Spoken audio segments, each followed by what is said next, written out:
Hello everyone, good morning. কেমন আছেন সবাই? আমরাও খুব ভালো আছি। আজকে সকাল শুরু হয়েছে অ্যান্ড সকালটা খুবই মিষ্টি, কারণ আমার ছেলের সুন্দর মিষ্টি হাসি দিয়ে শুরু হয়েছে। তো এখন আমি আমার ছেলের জন্য নাস্তা প্রিপেয়ার করব। তো আজকে ওকে আমি দিচ্ছি একটা স্ট্রবেরি সিরিয়াল এবং সাথে হচ্ছে একটু হোমমেড অ্যাপেল পিউরিও মিক্স করে দিব। তো ওর জন্য নাস্তা তৈরি শেষ, ও খাবার শুরু করে দিয়েছে। ওকে খাইয়ে দেন আমি আমার নাস্তাটা করব। তো আজকে আমার সিম্পল নাস্তা, ব্রেড, সিদ্ধ ডিম আর বাটার। তো আমার নাস্তা করা হয়ে গেছে। এখন আমি একটু পাস্তা রান্না করব আর হচ্ছে সুজি রান্না করে রাখবো। এটা মেইনলি তৃষানের জন্য। ও হচ্ছে স্ন্যাক্স হিসেবে বিকালে বা সন্ধ্যার দিকে এটা খেতে পারবে। দুপুরে এবং রাতে ওকে আমরা ভাত এবং সবজি, মাছ বা মাংস যেটা থাকে এটাই দেই। বাট স্ন্যাক্স হিসেবে খাওয়ার জন্য লাইক বিকালের দিকে ও যখন ক্ষুধা পায় তখন হচ্ছে পাস্তা, কখনো কখনো আমি ওকে মাফিন তৈরি করে দেই, তারপর সুজি, তো এগুলো আমি ওকে দেই। তো আমি দুইটাই রান্না করে রাখবো যাতে 2 দিন বা 3 দিন খেতে পারে। সুজিটা আমি একটু ঘি দিয়ে ফার্স্টে ভেজে দেন হচ্ছে দুধ দিয়ে রান্না করি। আর আমি যে কাজটা করি, আমি সুজির মধ্যে চিনিটা ইউজ করি না, আমি খেজুরটাকে ব্লেন্ড করে ওই খেজুরের পেস্টটা ইউজ করি, তাহলে হচ্ছে মিষ্টি ভাবটা হয়, বাট এক্সট্রা যে চিনি এটা আর খাওয়া লাগে না। তো আমি এভাবেই ওর জন্য সুজিটা রান্না করি। আর পাস্তাটা আমি হচ্ছে খুবই নর্মাল ওয়েতেই রান্না করি। তো এটা হচ্ছে সুজির মধ্যে আমি দুধ দিয়ে দিয়েছি অলরেডি, তো এটা একটু অল্প আঁচে হতে থাকুক। আর এদিকে পাস্তাটা সিদ্ধ বসিয়ে দিয়েছি। এখন আমি চলে এসেছি লন্ড্রি রুমে। কাল রাতে ঘুমানোর আগে তৃষানের জামা কাপড়গুলো আমি হচ্ছে ওয়াশ করতে দিয়েছিলাম, ওগুলা ওয়াশ হয়ে গেছে। তো এখন আমি ওগুলাকে ড্রায়ারে দিয়ে দিব শুকানোর জন্য। তো আমি আমার ছেলের জামা কাপড় আলাদাভাবেই ধুই। তো 3-4 দিনের জামা কাপড় যখন হয় তখন আমি একসাথে ধুয়ে ফেলি। আর আমাদের জামা কাপড়গুলো আমি অন্য দিন বা আলাদাভাবে ধুই, আমি একসঙ্গে মানে সবারটা ধুই না। তো এখানে হচ্ছে পাস্তা সিদ্ধ হয়ে গেছে। এখন আমি হচ্ছে একটু ক্রিম চিজ ইউজ করতেছি, হালকা একটু ব্ল্যাক পেপার দিব। তো এটাই সিম্পল ক্রিমি পাস্তা। তো ও পাস্তাটা খুব পছন্দ করেই খায়। এখানে পাস্তা আর সুজি দুইটাই রেডি হয়ে গেছে। রান্নাবান্না শেষ করে আমি উপরে আমার কাজ করেছি, দেন লাঞ্চ করেছি।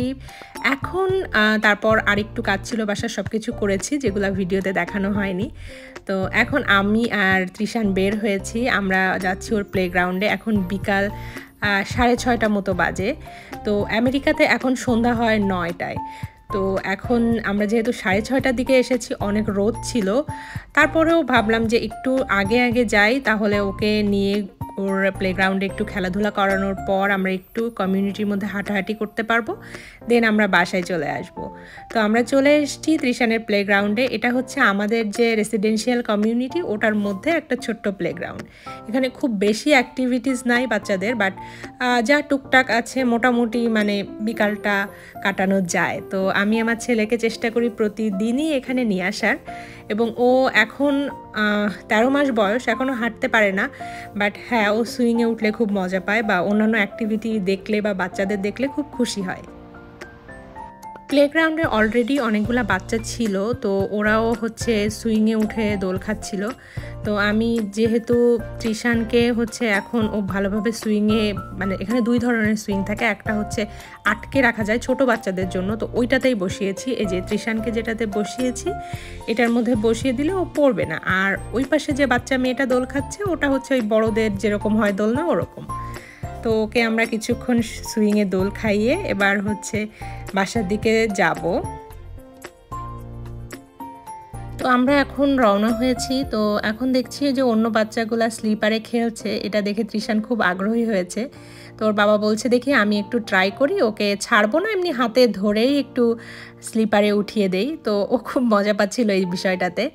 তো ফার্স্ট টাইম আজকেও স্লিপারে উঠেছে। আমাদের মোটামুটি এখানে একটু সময় কাটানোর পর আমরা বের হয়েছি। এটা হচ্ছে প্লেগ্রাউন্ডটার ঠিক পিছনে একটা লেক। আমাদের কমিউনিটিতে ঢুকলেই এই লেকটা ফার্স্টে চোখে পড়ে। এটা বেশ বড় এবং সুন্দর, এবং এখানে কয়েকজন ফিশিং করছিল এবং এখানে 2টা হাঁস ঘুরে বেড়াচ্ছিল। তো আমরা এগুলা দেখতে দেখতে বাসায় চলে এসেছি, এবং বাসায় এসে আমরা চিন্তা করলাম যে আমরা যে বিকালের নাস্তাটা করি এটা আজকে ঘরের মধ্যে না করে আমরা বাইরে করি এবং একটা পিকনিক ফিল হবে। তো আমরা তৃষানের প্লে ম্যাটটা নিয়ে চলে এসেছি আমাদের ব্যাকইয়ার্ডে। তো এখানে আমরা আমাদের যে নাস্তার খাবার দাবারগুলো ওগুলো নিয়ে এসেছি। কিছু চিপস আছে, কিছু আলুর ঝুরি ভাজি ছিল, তারপর হচ্ছে ক্রোসান্ট ছিল। তৃষান ক্রোসান্টটা ভালো খায়, তো ওকে হচ্ছে আমি ক্রোসান্টটা দিচ্ছিলাম। তো ও নিজে ধরে খেতে চাচ্ছিল, আমি দিলে সেটা তার পছন্দ হচ্ছিল না। যাই হোক, আমরা এখানে বসে কিছুক্ষণ খাওয়া দাওয়া করলাম। খাওয়া দাওয়া শেষ হয়ে গেলে আমরা বাসার মধ্যে ঢুকে গিয়েছি। তো এখন মোটামুটি প্রায় সন্ধ্যা হয়েই এসছে। তো আমরা এখন তৃষানের স্নানটা করিয়ে দিব, দেন আমি নিজেও স্নান করে নিব। তো এখানে নর্মালি আমরা চেষ্টা করি দুপুরের দিকে না করি, একটু বিকালের দিকে স্নানটা করাতে। তাহলে যেটা হয়, বাইরে খেলাধুলা করলো বা যে ঘুরে আসলো, একটু তো মেসি হয়। তো তারপর স্নান করে দিলে একদম ফ্রেশ। এবং স্নান করানোর পরে তারপর ডিনার করানোর পর ওর ভালো ঘুমও পায়, ও রাতে ঘুমটা ভালো হয়। তো এখন আমি ওকে স্নানটা করিয়ে দিচ্ছি। এবং আমার ছেলেকে স্নান করাতে নিলে তার অনেক খেলনা লাগে। তো যাই হোক, স্নান টান শেষ করে নিচে নিয়ে এসেছি, এখন ডিনার করছে। তো এখন ফুলকপি ভাজি খাচ্ছে। এই রিসেন্টলি দেখতেছি ও ফুলকপি ভাজি খুব পছন্দ করে খায়, তো নিজে নিজে ধরেই খায়। তো ওর খাওয়া দাওয়া মোটামুটি এখন প্রায় শেষের পথে।